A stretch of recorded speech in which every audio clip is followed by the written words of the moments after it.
Assalamualaikum saudari, apa khabar? Waalaikumsalam, khabar baik. Sebelum kita memulakan perbincangan kita pada pagi ini, boleh tak saudari kenalkan diri? Terlebih dahulu, saya minta maaflah pada Puan. Saya minta Puan sembunyikan identiti saya. Okey. Terima kasih Puan. Nama saya Nur Aini, boleh panggil Aini, berasal dari Johor Bahru. Okey.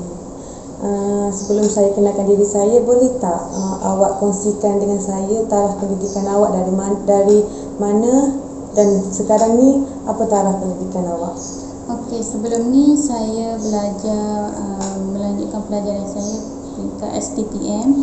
Saya melanjutkan lagi pelajaran saya ke UPSI. Okey Aini, saya perkenalkan diri saya.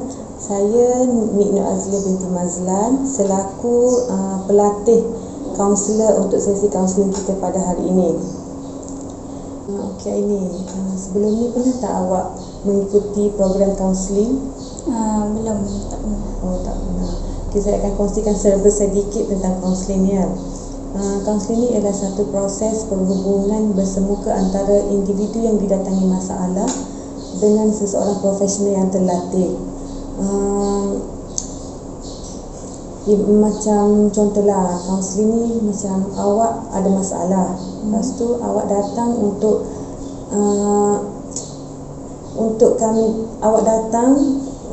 untuk meluahkan perasaan atau masalah yang awak hadapi.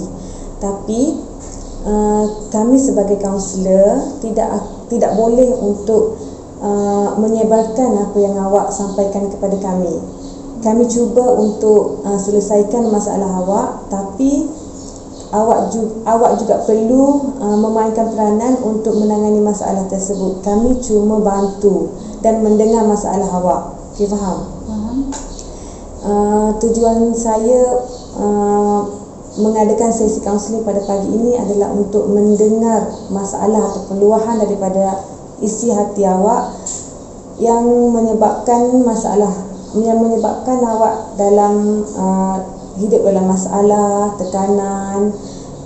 Okey, ini kalau tak keberatan, boleh tak awak kongsikan apa yang masalah yang awak hadapi sekarang ini? Saya minta maaf Puan. Saya rasa saya tidak yakin. Saya takut jika saya menyampaikan berita ataupun cerita saya ni, takutnya lepas ni cerita ni akan tersebar luas. Tak, awak jangan takut sebab tugas kami sebagai kaunselor ni menyelesaikan masalah dan juga menyimpan segala rahsia yang telah diceritakan kepada kami. Itu tanggungjawab kami. So jangan risau, kami takkan ceritakan, mungkinlah ini orang panggil aib kan. Kita orang takkan ceritakan, takkan sebarkan masalah awak. Bila kami dengar, hanya kami je yang kami hanya dengan kami je. Faham tak? Antara saya dengan diri saya je. Antara saya dan awak dan saya sebagai kaunselor, hanya saya je yang tahu masalah awak dan saya cuba menyelesaikan, tapi kita sama-sama menyelesaikan. Saya faham. Okey, macam ni, saya tidak tahu sama ada masalah ni berpunca daripada diri saya ataupun memang sifat asli saya macam ni. Saya ada masalah, susah untuk bergaul dengan orang. Sejak dari masuk sekolah menengah lagi. Saya masuk sekolah menengah, saya memang tak ada kawan. Orang nak berkawan dengan saya pun saya tak boleh. Saya tak ada keyakinan untuk berkawan, masuk berkawan dengan orang lain. Mungkin saya rasa saya tak ada keyakinan untuk berkawan. Dan sampai sekarang saya tak ada kawan kerana saya rasa saya tak boleh masuk berkawan dengan orang ramai. Ada tak cara yang pernah awak buat untuk improvekan diri awak? Sebagai contohlah, macam kan awak cakap awak tak dapat sesuaikan diri. Ada tak macam apa orang cakap, cara untuk awak selesaikan? Pernah buat tapi awak gagal juga? Ada. Hari tu saya pernah cuba. Saya cuba beranikan diri saya untuk masuk berkawan dengan orang lain. Tetapi saya rasa orang ramai ataupun kawan yang saya cuba untuk masuk tu, dia macam palau saya, sedangkan dia tak palau. Cuma saya rasa Cuma perasaan je lah. Saya ambil keputusan untuk lebih saya menjauhkan, saya rela bersendirian daripada perasaan tu bermain di fikiran saya. Macam Awak pernah tak cuba untuk berinteraksi dengan orang ramai ataupun dengan hanya seorang je? Pernah tak awak macam ceritakan benda ni dekat someone ke? Pernah tak? saya tak pernah ceritakan ke siapa-siapa kerana saya tidak percaya, dan saya yakin kalau saya bercerita dia orang tak akan faham dan dia orang akan anggap saya ni sombong dan tidak mahu bergaul. Jadi saya ambil keputusan untuk saya seorang diri, jalan seorang diri. Saya takkan ada teman untuk makan ke, untuk berjalan-jalan ke. Saya hanya hidup saya seorang diri supaya saya dapat elakkan daripada saya berfikir yang diorang tu kepala saya tak pedulikan saya. Saya rela, saya berfikiran saya rela berjalan sendiri, hidup sendiri. Okey puan, boleh saya tanya tak macam mana saya nak cuba beranikan diri saya untuk bergaul dengan orang ramai supaya saya dapat masuk dengan orang ramai ni? Macam mana? Puan boleh bagi tahu tak detail? Okey, macam pendapat saya lah, saya sebagai kaunselor dan saya pernah lah dengan masalah orang yang sama macam awak, tapi depends on diri awak sendiri tahu. Macam contohlah, kalau lah macam pernah tak awak join macam aktiviti ke, ada event ke yang degree awak kan, tak degree kan, ada pernah tak awak join macam aktiviti hariko ke yang melibatkan orang ramai? Pernah tak? Ada hari tu memang saya jujur, secara jujurnya saya tidak berminat untuk join program-program yang keramaian yang melibatkan ramai macam tu. Saya tidak berminat, tapi jika benda tu wajib dalam pendidikan, dalam sesi pembelajaran saya akan terpaksa lah, dengan tak rela lah. Kiranya awak join tu dengan terpaksa? Saya terpaksa. Jadi jika saya pergi ke sana, awak tak memainkan peranan lah? Saya tak memainkan peranan. Saya akan rasa tak sedap hati. Saya rasa tak boleh nak duduk situ. Saya rasa macam nak balik. Macam perasaan tu bercampur bau, membuatkan saya tidak selesa, membuatkan saya ni bukan saya berada di zon yang selamat. Saya merasa diri saya ni bukan di sini. Maksudnya saya harus berada di rumah, berada seorang diri, buat kerja saya je, bukan tempat ni untuk saya habiskan waktu. Bagi saya lah, saya sebagai kaunselor, boleh tak awak cuba untuk sentiasa, macam mana cakap, sentiasa untuk libatkan diri awak dengan orang ramai. Awak kena berani, bukan sebab apa, berani ni contohlah, kalau ada aktiviti macam camp ke, ada hari hariko ke, ada apa-apa yang melibatkan ramai, awak cuba untuk hadirkan diri dan cuba berkawan. Faham tak? Bukan cuba berkawan dengan semua orang, dengan awak rasa selesa saja. Mula-mula awak kena macam okeylah, aku selesa lah dengan dia ni, cuba rapatkan diri dengan dia. Cuma walaupun seorang, okeylah, kiranya awak ada tempat untuk awak macam itulah inilah macam tu. Bukan untuk semua tu awak kena berkawan. Lepas tu dalam berkawan juga saya nak pesan lah, sebab awak dah takut untuk berkawan, so awak kena betul-betul pilih kawan yang rasa macam selesa, yang tak akan tikam belakang. Sebab awak tahu kan, zaman sekarang ni ramai kawan yang tikam belakang, yang macam depan kita baik tapi belakang kita ada je dia orang nak cakap pasal kita. Kan awak ni dari jenis yang macam tak pandai berkawan, macam dalam kalangan yang tak pandai berkawan lah, sebab awak tak dapat sesuaikan diri, awak tak pandai nak bercakap dalam orang ramai. So awak kena berhati-hati bila awak pilih kawan. Tapi tak semua macam tu. Biasanya dalam dia orang dah tahap degree ni, biasanya yang profesional lah dalam berkawan, tak ada lah yang tikam belakang, yang cuba nak jatuhkan rakan sendiri tu, biasanya tak ada lah. Sebab korang dah degree kan, so benda tu tak ada lah. So sekarang ni, kalau awak rasa macam takut-takut nak berkawan, awak cuba rapatkan diri dulu. Awak rasa macam kalau awak join satu program tu, jangan rasa benda tu tekan. Rasa macam awak have fun, macam okeylah benda ni buat macam ni je. Tengok orang lain buat, awak pun kenalah buat macam tu juga. kalau macam contoh bagi awak membosankan, awak cuba untuk rasa macam benda tu okey je, macam join permainan ke, join apa-apa aktiviti yang diorang buat, awak cuba cuba untuk apa orang panggil, cuba untuk join lah, cuba untuk, kalau contohlah diorang buat permainan apa macam ada pertandingan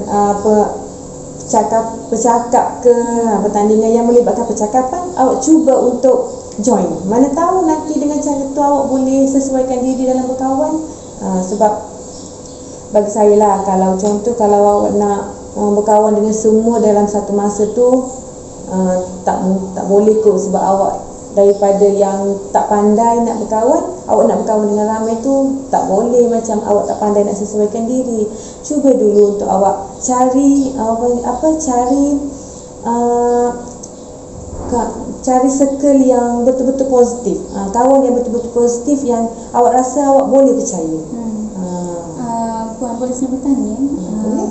Macam mana kalau kita berada dekat majlis macam kita nak berucap, nak bercakap tempat umum awam macam tu, macam mana kita nak hilangkan rasa gemuruh gemetar dalam diri kita ni supaya kita lebih berani dan kita rasa berkeyakinan bila kita berhadapan dengan orang ramai. Sedangkan bila saya bersendirian, saya rasa yakin betul. Bila saya berhadapan dengan orang ramai, saya jadi tak yakin. Macam mana nak tak atasi benda yang saya rasa tu lah. Okey, macam ni contoh, awak tengok orang lain buat, boleh kan? So awak tanya diri awak, orang lain buat, kenapa aku tak boleh? Kenapa saya tak boleh? Masa tu awak fikir, orang lain boleh je buat macam contoh buat apa orang panggil, ucapan depan orang ramai, masuk pertandingan berkaitan dengan orang ramai. Orang lain boleh, tapi kenapa saya tak boleh? Kenapa aku tak boleh? So awak kena fikir diri awak, orang lain boleh, aku pun boleh juga. Aku pun boleh je macam diorang, sebab diorang degree, aku pun degree. Diorang manusia, aku pun manusia. Diorang ada kelemahan, aku pun ada kelemahan. Kena tanam dalam diri kita, setiap manusia tu tak sempurna, setiap manusia ada kekurangan. So macam tu, kita rasa macam, kita tengok dia dulu, kita tengok dia macam dia yakin, kita pun kena tanam dalam diri kita yang aku pun boleh. Aku pun boleh buat macam ni. Takkan dia je nak berjaya, takkan dia je nak menang. Aku pun sama, aku pun nak menang. Aku pun ada circle aku sendiri, dia pun ada circle dia sendiri. So benda-benda macam tu lah kita kena yakin dan kita kena tanam dalam diri kita ni untuk kita capai dengan apa yang orang lain capai. Awak tengok tak sekarang ni orang-orang bisnes, orang-orang yang berjaya jadi jutawan, orang-orang yang berjaya dapat macam apa, kalau degree kan anugerah chancellor apa semua, diorang sama dengan kita, tapi diorang sentiasa improvekan diri diorang. Faham tak? Diorang ada circle yang positif, diorang buang yang negatif, diorang hanya ambil yang positif. Kalau tak keberatan, awak boleh je macam contoh awak jumpa salah seorang daripada orang yang berjaya, faham tak? Awak cuba macam tanya dia apa yang diorang buat untuk capai tahap tu. Dia boleh, kenapa kita tak boleh? Macam tu. Okey, seperti yang puan tahu kan, saya tak boleh masuk bergaul sebabkan saya mempunyai kisah lama yang membuatkan saya tidak berani untuk berkawan. Kalau boleh saya ceritakan, saya pendekkan cerita lah. Dulu waktu sekolah menengah, saya pernah berkawan baik dengan seorang kawan saya ni. Saya berkawan baik, semua benda, semua masalah saya ceritakan pada dia. Semua benda orang cakap aib lah, aib. Kita cerita, kita sedih, kita cerita. Lepas tu ada suatu hari tu dia rupanya cerita yang saya bagi tahu ni, dia bagi tahu dekat orang lain juga. Maksudnya dekat orang ramai, kiranya ramai yang tahu tentang masalah saya dan aib saya. Jadi sejak itulah saya jadi trauma, saya jadi tak berkeyakinan, tak percayakan orang lain.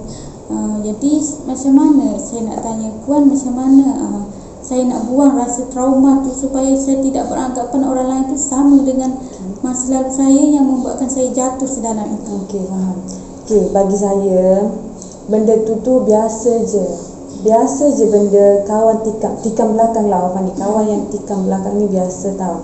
Dalam awak duduklah dalam kumpulan mana pun, pastilah mungkin bagi saya lah mesti ada yang jenis perangai macam tu. So bagi awak yang nak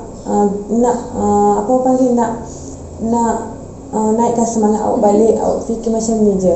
Kali ni aku tak nak dah yang circle negatif. Aku nak betul-betul yang positif. Tu je, awak kena cari yang, awak kena berkawan dengan awak rasa yang betul-betul dia ni boleh bagi awak aura positif. Ramai je, jangan takut, sebab orang yang positif ni memang ramai, tapi berhati-hatilah dalam memilih. Takut benda yang orang cakap apa, pisang berbuah dua kali.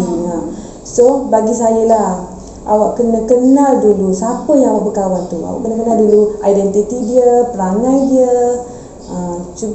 Cuba untuk kenal dulu someone tu, untuk kita letakkan dia dalam circle kita yang positif.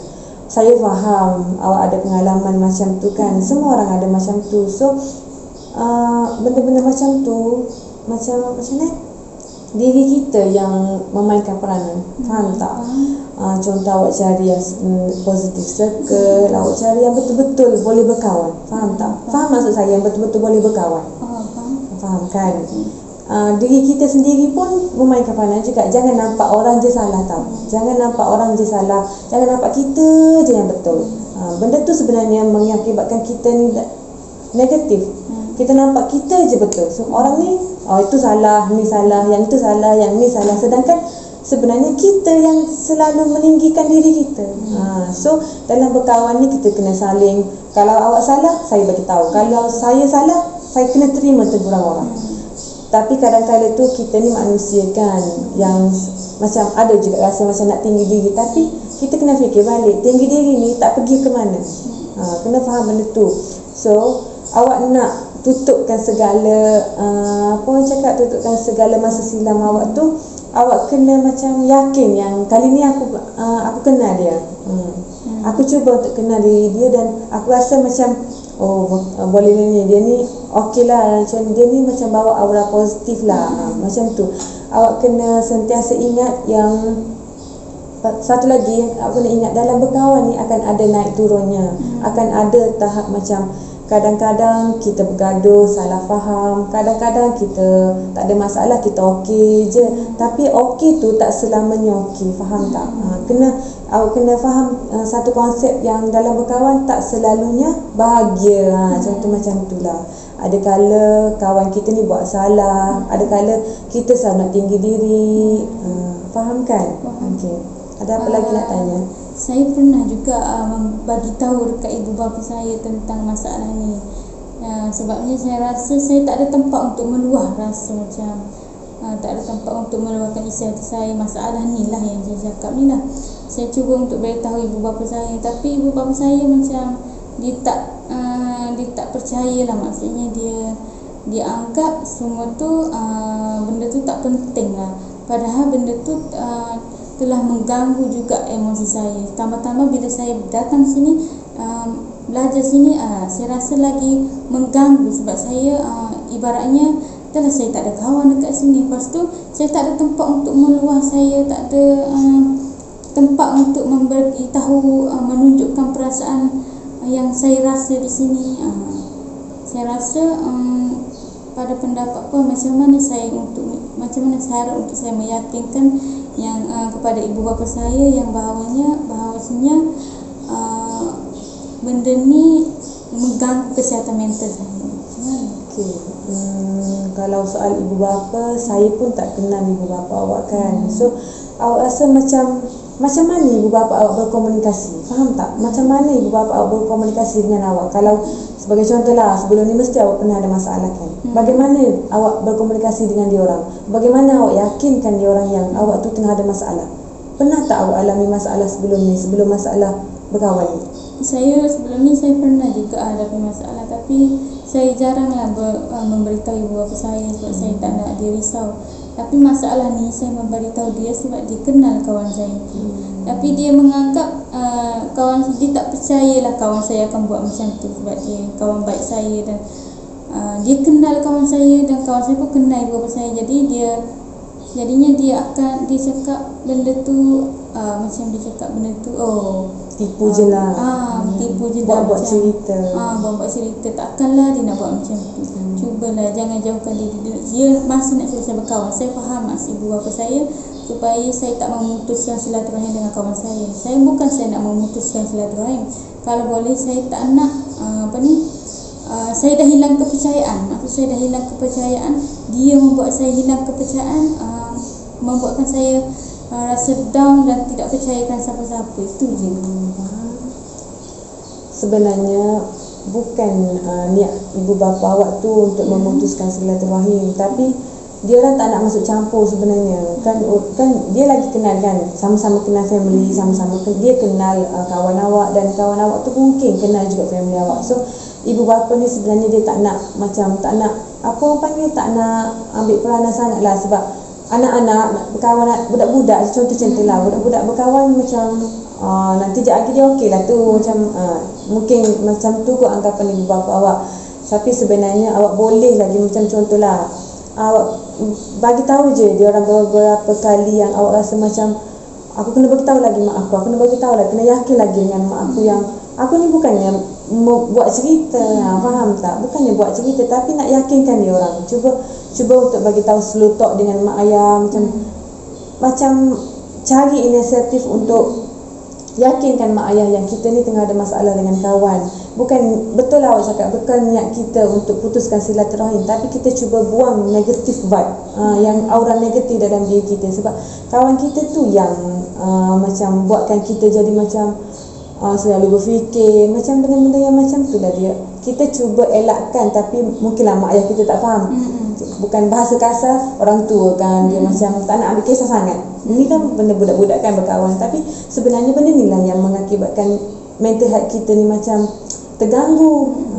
Saya sebagai kaunselor saya faham, tapi mungkin mak ayah awak dia orang macam alah sabar je lah, benda macam tu je macam tu kan. Mak ayah kita memang macam tu. Saya dulu pun macam tu lah, macam saya ada masalah, cuba bagi tahu mak ayah, macam alah tak apalah, sekejap je, macam benda tu nanti okey lah. Nanti okey lah tu maksud dia, bukan dia tak nak ambil kisah pasal kita, tapi dia nak kita yang sendiri selesaikan. Dia nak kita rasa berdikari, dia nak kita rasa macam tak apalah, aku kuat, aku boleh je hadap benda ni, aku boleh selesaikan sendiri benda ni. Macam tu je sebenarnya.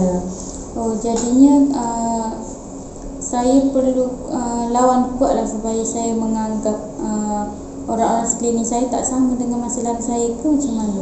Macam ni awak kena anggap macam yang ni tak sama dengan yang lepas, yang sekarang ni takkan sama dengan yang lepas. Awak kena sentiasa improvekan diri, sentiasa anggap semua benda tu tak sama. Faham tak? Semua orang tak sama. Semua orang, setiap manusia ni Allah bagi kita satu keburukan dan juga kebaikan. Ada dalam diri kita ni, awak sendiri pun ada keburukan awak, ada kebaikan awak. So contohlah awak berkawan dengan yang baru ni, contoh dia macam tak suka benda-benda macam tu, tapi dia okey je dalam berkawan. So yang lama dia tak okey dalam berkawan, tapi dia okey dalam benda lain. Faham tak? So dua-dua ni ada kebaikan, ada keburukan. So kalau yang lama tu macam ada kebaikan untuk awak, macam awak boleh pergi mana-mana dengan dia, tapi dia cuma macam dia ada kisah silam macam tu. Yang baru ni pandai berkawan, tapi nak minta tolong lain tak boleh, nak minta tolong ni tak boleh. So awak kena anggap macam okey, dia ni ada apa kelebihan dia, apa kekurangan dia. Awak terima kelebihan dia, dan awak juga kena terima kekurangan dia. Kita dalam berkawan ni kena ingatlah, ada orang ada kelebihan, ada orang ada kebaikan. So kita nak berkawan, kita terima je. Kita terima je apa kebaikan dia, apa keburukan dia. Kalau macam awak rasa macam dia tu boleh terima teguran. Contohlah kawan awak tu dia macam orang yang positif. Orang yang positif ni pasti dia akan boleh terima teguran. Awak rasa dia boleh, macam apa yang awak rasa macam tak kena dengan dia, awak cuba untuk macam awak tak boleh macam ni, awak tak boleh macam ni. So awak pun kalau dia cakap awak tak boleh macam ni, awak kena cuba untuk terima. Jangan sampai tahap kalau awak nasihat orang boleh, tapi orang nak nasihat awak balik, awak cakap kenapa kau macam ni? Tak boleh benda macam tu. So awak kena sentiasa anggap macam okey, dia ni ada kelebihan, ada kekurangan. So awak takkan rasalah macam sama je lah dengan yang lepas, sama je lah. Awak takkan rasa benda tu. Awak rasa macam okey, aku kena terima sebab dia ni baik belah ni, dia ni baik belah ni, dia ni ada kurang belah ni, dia ni ada kurang belah ni. So awak rasa macam tak ada apa-apa lah. Awak boleh berkawan, awak boleh sesuaikan diri awak. Awak rasa macam okey, selesa. Ibarat kata selesa lah bila awak cuba untuk terima kebaikan dia, keburukan dia. Okey, apa lagi, ada apa lagi tak yang awak nak kongsikan supaya awak rasa macam benda tu, awak rasa macam happy lah, boleh jawab cerita dengan saya walaupun bukan dalam masalah ni, boleh je, sebab kita ni kerja kaunseling sesi meluap. Saya mendengar dan saya cuba beri awak cakap apa, beri inisiatif. So awaklah yang berperanan untuk improve diri awak sendiri. Saya mendengar dan jangan risau, saya tak akan kongsi dengan orang lain, saya kaunselor ni. Saya faham. Saya tak ada masalah lain tu, bagi saya tak adalah besar mana. Cumanya saya mau minta pendapat puan lah, macam mana saya nak macam mana saya nak cuba masuk untuk berkawan dengan ramai orang lagi, macam mana cara untuk saya lebih mengenali orang luar supaya saya boleh berkawan dengan orang lain selain dengan diri saya sendiri. Boleh tak puan bagi tahu cara dia?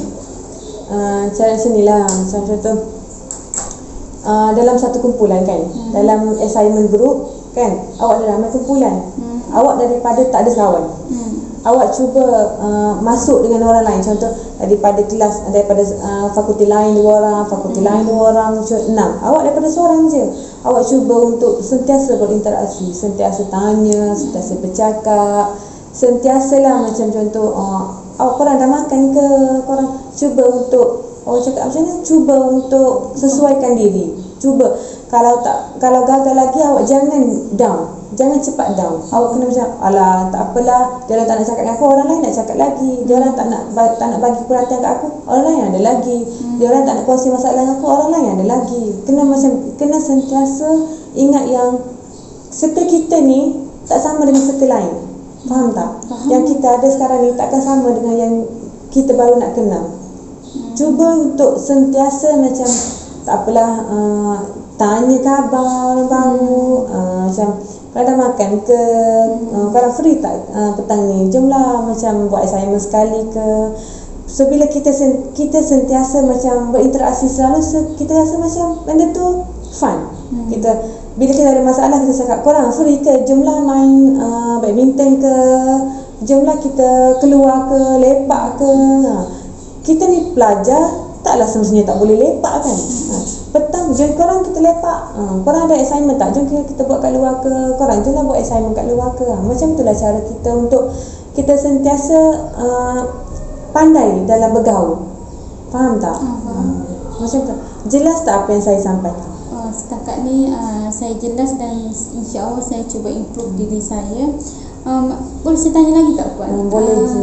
Tanya macam je. mana kalau kita nak tahu orang kawan tu yang kita berkawan dia suka kita ataupun dia tak sekadar suka gitu kita? je. Macam mana tu supaya saya dapat hindari sakit hati saya lah macam ni, awak tengok dia bergaul dengan orang lain.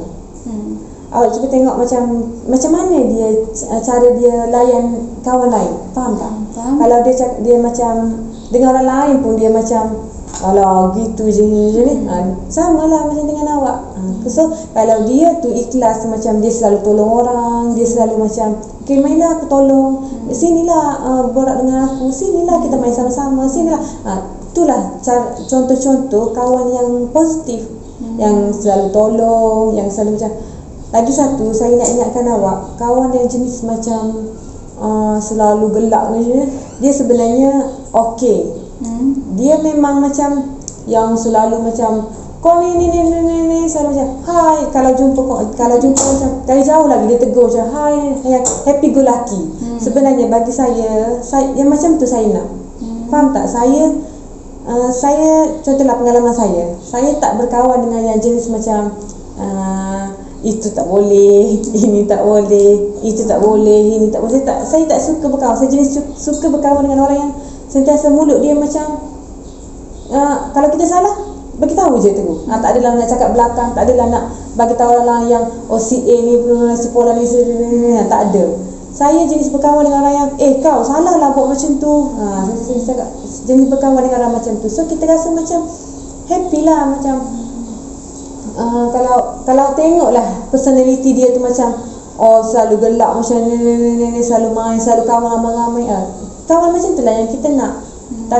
Dia dalam berkaul pun dia pandai jaga diri, faham tak? Tapi janganlah cari kawan yang macam bersosial. Macam kita nak bersosial boleh, tapi kena pandailah jaga diri. Kena macam taklah kita nak straight belajar je stres juga kan. Kita juga ada kawan tu yang macam masa belajar, masa hujung minggu lepak, masa cuti contohlah cuti kita cuti seminggu, 2 hari kita lepak, 3 hari kita belajar. Macam itulah contoh-contoh ciri-ciri orang yang positif, rakan yang positif.